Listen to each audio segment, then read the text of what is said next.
Hello, in this video I want to show you how to pack your files into RAR and zip archives on Nubia Red Magic 7S.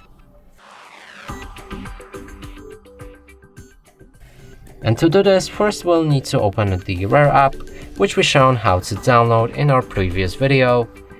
Now let's find the files that we want to pack, select each of them, click on this plus button. You'll enter archiving options, which you can change. There's a lot of options, but to create a simple RAR file, it's not necessary to change any. But I'm gonna pick a different name for it, so let's call it picture, and then click on OK. And that way, we'll create our first RAR file.